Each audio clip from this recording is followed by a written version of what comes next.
So I remember being back in school. This is like junior high, high school. And in my school, there were a lot of the black boys. And I'm pretty sure this was the same in your school because this is a cultural infection that tends to happen in the black community. When the black boys come of age, as they say, when they come of age, they have to join a gang. All right, they join the GDs, the Bloods, the Crips, all that stupid shit. And I didn't understand this. Okay, so I started seeing this around the seventh, eighth grade, and I'm noticing these kids. I grew up in a small town, and these kids I grew up with. Why are they quote unquote repping the sets? They're repping. I'm repping for the Bloods. I'm repping for the Crips. And they took it extremely seriously. These are kids I used to play Pokemon with, used to play Yu-Gi-Oh cards with. Now all of a sudden we come back over from summer vacation, and they're all Bloods and Crips and stuff. And I didn't understand it. I just thought it was the stupidest thing because I actually had a father and a mother in the house who guarded me and shielded me and protected me from all that nigger shit. And so, nonetheless, I thought it was stupid, and I realized these gangs, they make up things to be angry about. They literally make, how you can't call a black person the N-word, you can't call a Jewish person the K-word. Well, in gangs, when I was in like the seventh grade, I found out that they have certain offensive words, or words that they get offended by. And I remember my friend, his name was Tevin Sharp. I remember Tevin telling me, "Oh, you can't say those words around the gangsters," because Tevin and I, we were like kind of like nerds. And Tevin was, "You can't say these certain words around them." And I thought, come on, man, get the fuck out of here. No way these niggas take this shit serious. And I remember specifically for the Crips, you can't say crabs. I don't know why the niggas came up with crabs. Crabs taste delicious. But you can't say crabs around the Crips. For the Bloods, you can't say slob. I guess because they're retarded and they're always slobbering. But you can't say slob. I still don't understand why. For the GDs, which we're going to talk about the GDs in this video, you couldn't say glazed donuts. And so we get in the classroom and I'd be around all the little black boys, all the gangsters, and I'd raise my hand and I'd ask I can't even remember the teacher's name. I think it was like Miss Cornell or something. I'd say, "Hey, Miss Cornell, can you bring some glazed donuts tomorrow for for the class?" And the gangsters were like, what did this nigga just say? And I thought it was the most hilarious thing. And, I'd raise my hand again and say, "Hey, if I'm slobbering, what does that mean, Mrs. Another group of dudes in the class go, what did this nigga say?" And then, I'd bring up these gangster offensive words in order to intentionally piss off the gangsters because I didn't understand it. I just thought it was the dumbest niggery thing of all niggery things. And even as a dumb seventh grader, I understood that this shit is stupid. And so one day, this is prior to social media. So one day, I come out of class, the word gets around that, oh, Jalen, my real name obviously isn't Walker, Jalen is disrespecting all the gangs. He doesn't even represent. We're gonna get him. And I literally had to have a teacher escort me from class period to class period to class period because these guys were bringing knives to school trying to stab me. I shit you not, this actually happened. They were bringing knives to school trying to stab me. They were trying to meet me at the bus stop. And I remember one day I couldn't even ride the bus to go home. So one day I decided to walk home. And I'm about halfway home and I look behind me. There's like a group of like maybe 7 to 8 niggas. Like, "Get that nigga." And they start chasing me around town. And I'm running. And eventually I walk up to this old white lady's yard. And I'm like, "Ma'am," and I'm out of breath because I'm running. I'm like, "Ma'am, call the police. These niggas trying to kill me." And the old white lady, she had to be like 80s, 90 years old or something like that. All she sees is a bunch of niggas running. And she's like, "What? What? What? What?" And I'm like, "Ma'am, please call the police. They're trying to kill me." And so she runs in the house. She gets her phone. She calls the police. And ever since then, I've always hated gangs. I've always kind of hated black men who join gangs because what's the point of it? I know that the thugs are going to say, oh, well, we join gangs because we grew up in poverty and we're not able to take, oh, get a job, nigga. Poverty has nothing to do with it. You always hear the nigga say, well, I had to take care of my mama, so I had to rob and kill. Bitch, McDonald's is always hiring. There's no reason to be a slob ass nigga. There's no reason to be a crab ass nigga. There's no reason to be a glazed donuts ass nigga. I'm a grown ass man now. I dare Brody Doss. Yeah, Brody Doss was one of them. Milo, that was one of the dudes' names that tried to jump me. Camilo Crockett. Yeah, that was his name. Well, I think he's in prison now. He ended up killing somebody. But yeah, all you niggas who tried to jump me back in junior high, you can suck it now. You can absolutely suck it. Fuck you niggas. But anyway, all of that brings us to the nigga that you're looking at on the screen.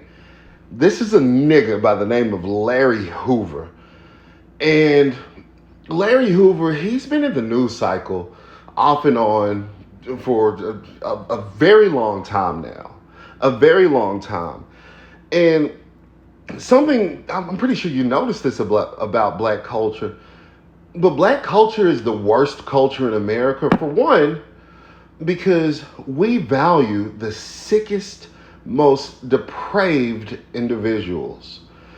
And recently, Donald Trump, which I'm not sure why Trump did this. Trump has made just a string of really bad decisions that I don't regret voting for him. But this is just one of those string of bad decisions that makes me think, why would Trump do this? But Trump recently commuted the sentence of this thug, this killer, this genocidal maniac, Larry Hoover. Now, fortunately, he's still in prison on state charges, so hopefully he doesn't get out of prison anytime soon. But Larry Hoover here is one of the reasons why I almost got jumped back in junior high school. He is the founder of one of the gangs that I dissed. You know, he's a glazed donuts ass nigga. His name is he founded the Gangsters Disciples, the GDs as they call them. And you know, if you talk to the average black person, especially black males, I'm not going to put this one on the females, but especially if you talk to the black males, they say, oh, free Larry Hoover, free Larry Hoover. And I think sentiments like that, saying things like that, is one of the reasons why blacks in a modern day have the absolute worst culture in America. Why do we glorify people like this? Why is this man glorified? Why do we glorify people like George Floyd? Why do we glorify people like Carmelo Anthony? We glorify the worst of the worst. This is what he's in prison for. Okay, I'm not just making this up. This is what he's in prison for. Let's see. Larry Hoover's crimes primarily involved leadership within the Black Gangster Disciple Nation, engagement in a continuing criminal enterprise, and murder. He was convicted of engaging in a continual criminal enterprise, a federal crime that carried a life sentence. Additionally, he was convicted in 1973 for the murder of William Young, for which he received a lengthy sentence of 150 to 200 years. Hoover was found guilty of running the Gangster Disciples from prison, even while serving a state sentence for murder. So he was literally in prison, wreaking havoc upon the black community.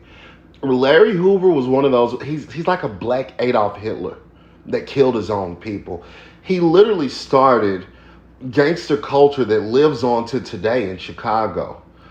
One of the reasons why you see the young black men growing up to be people like Lil Durk, King Von, is because of people like Larry Hoover. What purpose does it serve us in the black community to glorify people like this? To glorify people with rap sheets as long as my arms, as tall as I am, What does it benefit us? A lot of black people say, well, he doing better now and he helping the youth. He's telling people to stay away from that. Why does every black person have to have a fucked up arc story? You have to have a fucked up arc. Why can't it be, hey, I went to college and my low point was maybe flunking out of college, but I went back to college and I succeeded. And now, why does the people we glorify, why does their arc story have to be, well, he went to prison for 40 years for killing multiple black people and started a criminal enterprise that lasts until today. The culture that has lasting cultural impacts, where hundreds upon thousands of young black men have died because of the culture that he created. But now he's better. Now he's mentoring the youth. Get the hell out of here. You wonder why you lag so far behind white people? You wonder why whites leave neighborhoods when they see your black ass coming? You wonder why Africans come over here, like the FBA niggas. They'll say, Africans hate us. If I was African, I would hate you niggas too. You wonder why they come over here and look down upon you? It's because you put people like Larry Hoover at the top. You glorify people like Larry Hoover, a sick, disgusting individual who created a culture of violence and a culture of thuggery amongst young black men. This involved directing gang activities, including drug trafficking. So not only was he murdering black people, but he was a vital part of the crack epidemic in the 1980s. He's the reason why so many black people got addicted to crack cocaine. He had no problem with extorting his own community, destroying his own community, killing people in his own community. Why the hell is this someone we should glorify? Donald Trump. Why in the hell would you commute this thug nigga sentence? It makes me think maybe the liberals are somewhat right about Trump being some kind of a thug. Because why would he commute the sentence of a thug like Larry Hoover? I don't regret voting for Trump. I'd vote for him 1,000 times over. But this was just a horrible decision. Hoover was the founder and leader of Gangster Supreme, whatever, some glazed donut ass shit, which later merged with the Black Disciples to form the Black Gangster Disciple Nation. He was known as King Larry or Chairman within the gang. Yeah, I think it's funny they call him Chairman, I guess to make it a little bit more formal. There's nothing formal about these niggas, okay? There's no hierarchy. If there is a hierarchy, it's just a loose hierarchy that sometimes they abide to it, sometimes they don't. When it comes to low IQ niggas like Larry Hoover, there's no such thing as organization in the respect that they're organized, okay? They might organize to go rob a liquor store 1 or 2 times. They might organize to sell a kilo of cocaine. But these low IQ people, they're not organized. Organized, and if they are organized, they're always organized for the wrong thing. Why can't you organize to get young black men in college, okay, and not be indoctrinated? I understand college can sometimes be an indoctrination mill, but it's something productive. You can't do that, but you can definitely get them together to participate in criminal enterprises. Absolutely and utterly sickening. So, black people are beckoning upon President Trump to commute this nigga's sentence. Trump has already commuted his sentence. Black people are, beckoning upon the Illinois state government to pardon him so he gets out of prison. I hope it never happens. I hope he dies in prison. People like this who have had long-lasting destructive impacts upon the black community are not people who should be praised. In fact, they're the very opposite of what should be praised. This is exactly what we should get away from as black people. This is why we have the bad reputation that we have. And until we can get away from gangster, hip hop, rap, ratchet, and thug culture, we're always going to fall at the bottom, and you're going to absolutely deserve it. Let me know what you think about this video in the comment section. And remember to like, subscribe, share. And as always, stay woke.